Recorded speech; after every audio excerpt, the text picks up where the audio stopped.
Eu gostaria de, antes de dar um pouco sobre a minha história, pensar com a igreja sobre curada por Jesus para frutificar. Vamos abrir as nossas Bíblias em João capítulo 4.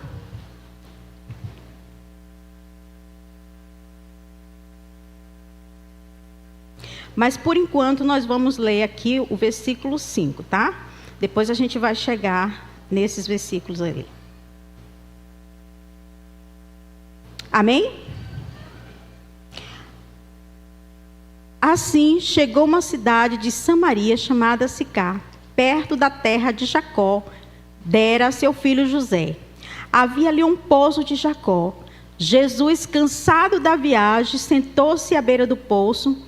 Isso se deu por volta do meio-dia. Nisto veio uma mulher samaritana tirar água e disse-lhe Jesus: dá-me um pouco de água. Os discípulos tinham ido à cidade comprar comida. A mulher samaritana lhe perguntou: como o Senhor, sendo judeus, pede a mim, uma samaritana, água para beber? Pois os judeus não se dão bem com os samaritanos. Vamos parar um pouquinho aqui e aí a gente vai pensando sobre isso e conversando. Na verdade, eu vou conversar com vocês sobre o que está relatado aqui. Eu gosto de falar que, geralmente, quando as pessoas leem a Bíblia, começam a ler como se fosse uma história que passou, né? E eu já penso como se fosse a notícia do dia, né? Hoje, a notícia do dia é sobre a mulher samaritana. E o que a gente pode ver ali naquele encontro, que eu coloquei ali em cima, o encontro no poço, é uma situação que você pode prestar bem atenção no que está relatado ali. É o horário que aquela mulher foi buscar a água. A Bíblia fala que ela foi buscar água ao meio-dia. Eu quero saber aqui se alguém já foi numa fonte buscar água. Minha mão está levantada porque eu pegava água, tá, gente? Eu sou nordestina e meu esposo é sul-mato-grossense. Nos encontramos ali no centro-oeste.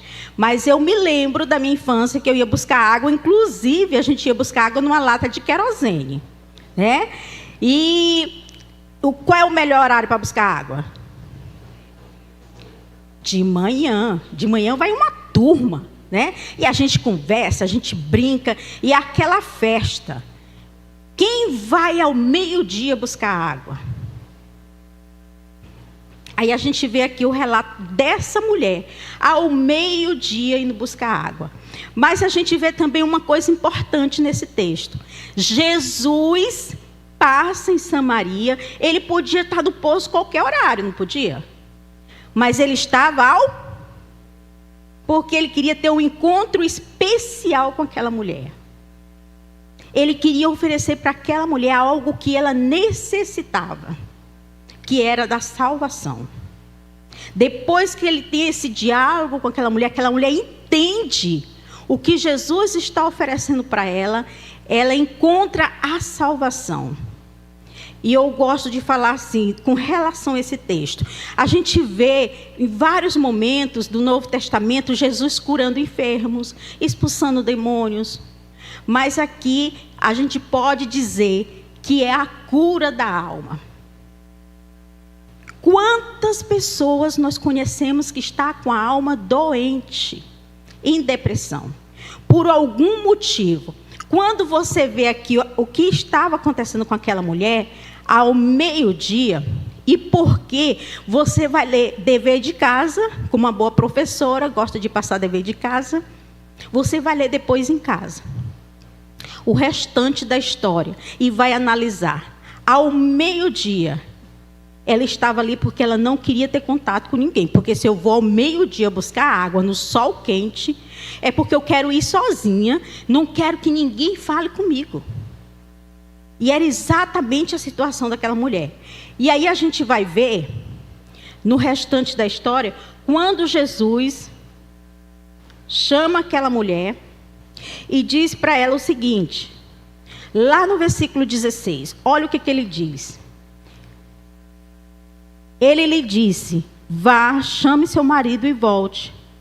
Não tenho marido, respondeu ela. Disse-lhe Jesus: você falou corretamente dizendo que não tem marido. O fato é que você já teve 5. E o homem com quem você agora vive não é o seu marido. O que você acabou de dizer é verdade. Vamos aqui para o nosso dia hoje aqui.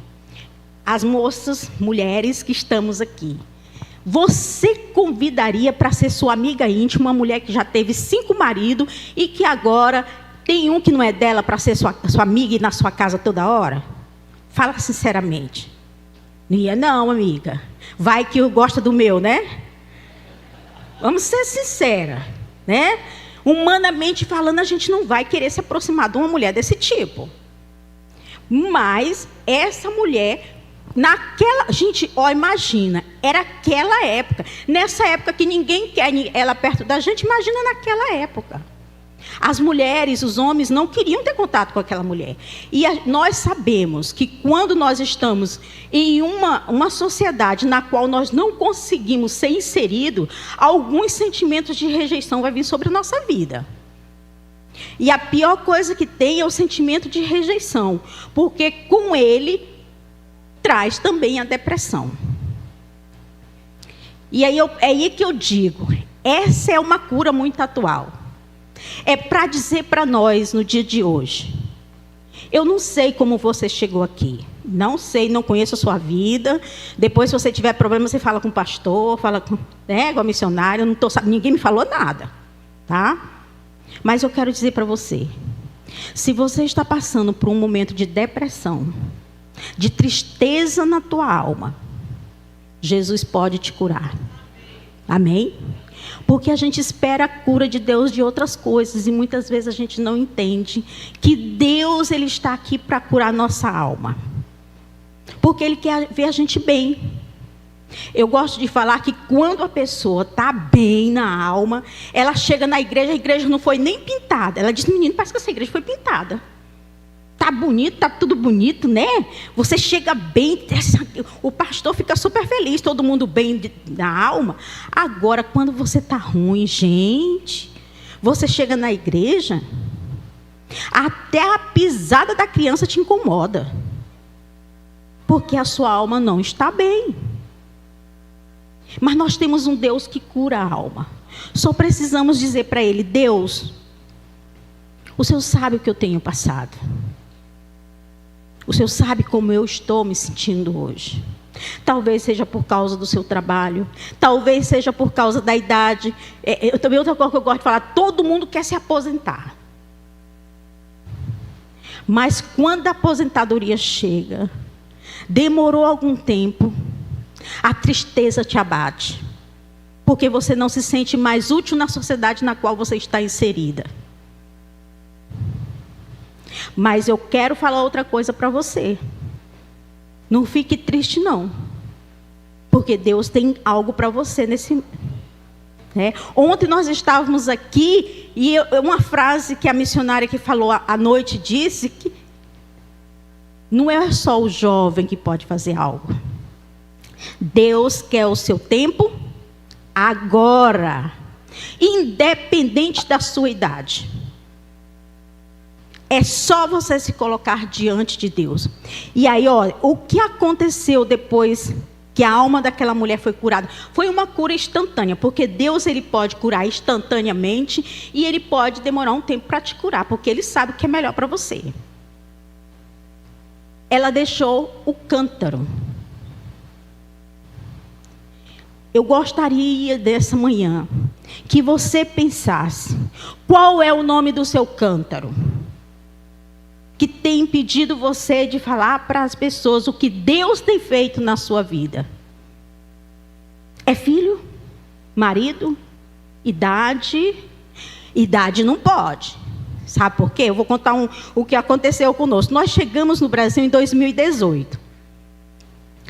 O nosso filho mais velho, ele não conseguiu se adaptar na Ásia. Mas também eu fiz uma coisa assim que foi meia louca. Nós saímos daqui do Brasil, ele tinha 6 anos de idade. Chegamos na África, ficamos com ele até os 14 anos de idade, até aí tudo bem. Quando ele chegou na Ásia, uma cultura totalmente diferente daquilo de tudo que ele já tinha passado, ele não conseguiu se adaptar. Nós já estávamos completando o nosso período de 10 anos e voltamos para o Brasil e pedimos para a junta para ficar um tempo maior com o nosso filho mais velho, pastoreando ele. E prontamente a junta nos cedeu esse tempo e nos colocou como mobilizadores do estado do Mato Grosso e Mato Grosso do Sul. E o meu marido, ele perdeu o cabelo no meio do caminho, vocês viram, né? E aí o pessoal da nossa igreja começou a chatear ele, chamar ele de velho. Ele falou assim, pois então tá, eu vou abrir um PGM da melhor idade. Vou pedir autorização para o pastor. E ele abriu, nós abrimos, começamos com 4 pessoas. Hoje nós somos 40. E a melhor idade de Lucas do Rio Verde está abrindo a 4ª igreja batista. Então, quem tem aí acima de 55 anos, levanta a mão. Menino, vai dar muita igreja aqui, hein? Junta uns grupos aí, olha, pense. A idade não é desculpa. Se você se juntar, você vai ver o que Deus pode fazer através da sua vida. Você que tem mais, porque você não tem ponto para bater. Esquece a dores, que vocês vão ver o que vai acontecer. Né? Então, assim, qual é o nome do seu cântaro? Porque a gente vê que essa mulher largou o cântaro dela, e lá no versículo 39, olha o que aconteceu, no versículo 39. Muitos samaritanos daquela cidade creram por causa do seguinte testemunho dado pelaquela mulher. Muitos creram por causa de quê? Do testemunho. Como é que as pessoas vão crer se nós não abrimos a nossa boca para dizer o que Deus tem feito em nossas vidas? Nós precisamos falar para aqueles que estão à nossa volta. O nosso vizinho, às vezes o nosso familiar. Lá na faculdade, no trabalho. Precisamos dizer o que Deus tem feito em nossa vida. E mais embaixo, eles falam assim, ó, no versículo 40. Assim, quando se aproximou dele, os samaritanos insistiram em que ficasse com ele, e ele ficou 2 dias. E por causa da sua palavra, no caso aqui é a palavra de Jesus, muitos outros creram. 42, e disseram à mulher, agora cremos não somente por causa do que você disse, mas nós mesmo ouvimos e sabemos que este realmente é o Salvador do mundo. Olha aqui a primeira missionária. Improvável. Uma mulher que ninguém queria perto. Que estava se sentindo mal. A ponto de querer ir buscar água sozinha. E ela agora, nesse momento, está sendo a pessoa que desce exatamente ao meio-dia, no horário que ela não queria falar com ninguém, para falar para a cidade sobre o que Jesus tinha feito na vida dela. E pelo que ela falou, as pessoas creram em Jesus Cristo. Depois Jesus vem, e aí as pessoas passam a entender que Jesus também podia fazer pela vida delas. Com certeza o pastor já deve ter dito aqui, outros pastores que vieram aqui já disseram qual é o significado da palavra eclesia. Não é só você vir. A palavra eclesia significa ir para fora. A partir do momento que você sai, ali é seu campo missionário. Nós somos missionários. Nós todos aqui presentes. E precisamos entender que a missão é também nossa, não é só do pastor, não é de alguns outros pastores que estão aqui, não é só da missionária. Mas nessa manhã, Deus está pedindo que você largue o seu cântaro, que eu não sei qual é. Não vou pedir para você vir na frente, mas nós vamos orar. Aqueles que podem se ajoelhar, se ajoelhe aí. E peça para Jesus ajudar a você deixar o seu cântaro e fazer aquilo que Ele tem proposto para que você faça nesse tempo. Eu vou pedir para o pastor orar por nós.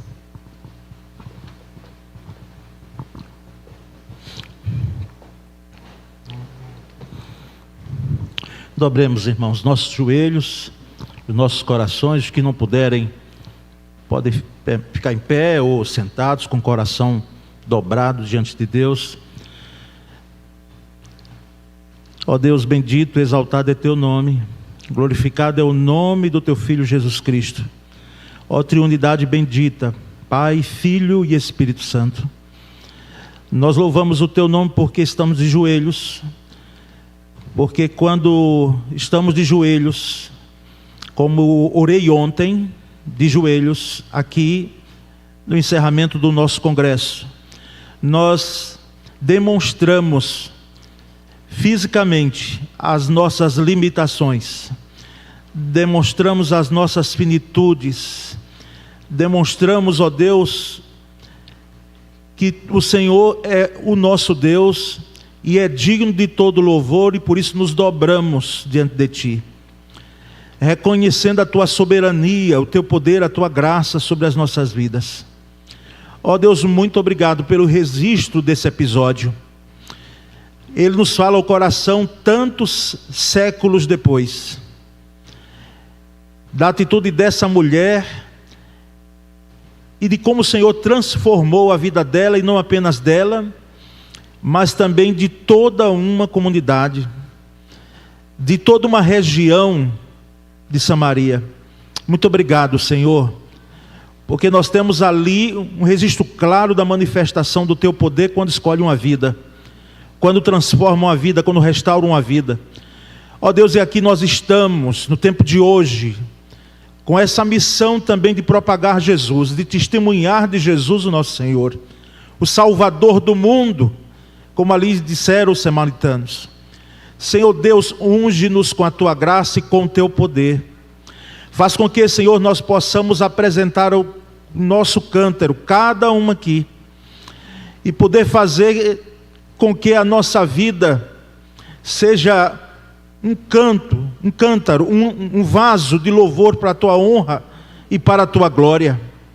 Que o Senhor nos molde, Senhor, segundo o Teu querer, e que em nosso coração não haja resistência alguma, Senhor, nenhuma defesa, mas que nos rendamos, ó Deus, incondicionalmente aos Teus pés, que possamos ser quebrados naquilo que precisamos ser quebrados e moldados por Ti, para o louvor da Tua glória.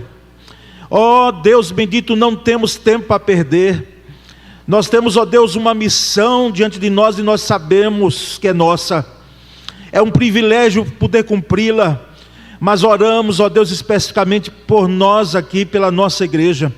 Faz de cada membro, de cada crente aqui, Senhor, um missionário em potencial. Ó, louvado seja o Teu nome. Ó Deus bendito, nós Te pedimos a unção do Teu Espírito Santo, para que possamos propagar Jesus em todo o tempo. Deus bendito, nós Te agradecemos, nós Te louvamos, porque o nosso coração deve queimar pela obra missionária, e ai de nós, ó Deus, se não for assim. Portanto, ó Deus, ajuda-nos, faz com que essa igreja continue sendo uma igreja que não olhe para si mesma apenas, mas que ela olhe para o mundo, ela tenha uma cosmovisão divina, que ela possa olhar para Sergipe, para o Brasil. Nós clamamos por Aracaju, Senhor, faz com que cada um de nós, ninguém passe pela nossa vida, se nós tivermos a oportunidade de propagar Jesus, com as palavras e com a nossa vida, com o nosso testemunho, que sejam impactantes, Senhor, para a vida de gente que necessita de Jesus. Nós oramos e agradecemos, ó Deus bendito, em o nome de Cristo Jesus, o nosso Senhor, e podemos dizer amém, Senhor.